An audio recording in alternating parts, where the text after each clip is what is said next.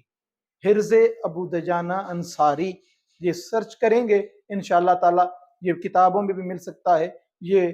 Google پہ بھی search کی جائے تو وہاں پر بھی اس کا ایک پرنٹ جو ہے وہ سامنے آ جاتا ہے۔ یہ ہر مومن کے گھر میں ہونا چاہیے، اور آیت اللہ فاطمی فرماتے ہیں کہ ابو دجانہ انصاری کا جو حرز ہے اس کو ضرور اپنے گھر میں مومن رکھے، اور اگر اس کے ساتھ سورہ دحان کی سورہ کو بھی لکھ لے، سورہ دحان کو بھی ساتھ لکھا جائے تو بہت بہتر ہے، اگر نہیں لکھا جاتا تو فقط یہی تعویذ جو ہے حرز ابو دجانہ انصاری، یہ سب سے بہترین، تمام بلاؤں سے، تمام شیاطین کو دفع کرنے کے لیے، تمام نحوستوں کے خاتمے کے لیے، گھر پہ رحمتوں کے لیے، گھر میں لڑائی جھگڑے ختم نہیں ہوتے تب بھی لگائیں، گھر میں اولاد نافرمان ہے تب بھی لگائیں، گھر کے معاملات میں درستگی نہیں ہے تب بھی لگائیں، کہ یہ ہر مسئلے کے لیے، آپ کے لیے، ہر مؤمن مرد اور عورت کے لیے یہ یقیناً فائدے کی چیز ہے، کہ اس سے بڑی تعلیم اگر کوئی ہوتی تو جناب سرور کائنات وہی تعلیم فرماتے، اور پھر جناب علی علیہ السلام کے ہاتھ کا لکھا ہوا ہے، جبل سے پتہ نہیں میں کیا بیان کروں کہ کتنی رحم تو بھرا یہ ایک نقش ہے، یہ حرز ہے، اور اس کو گھر میں رکھا جائے، اور پروردگار سے دعا ہے کہ پروردگارہ ہم سب کو صحیح معنوں میں سیرت محمد اور آل محمد علیہ السلام کو پڑھنے، سمجھنے اور اس پر عمل کرنے کی توفیق عطا فرما، وما علینا الا البلاغ المبین۔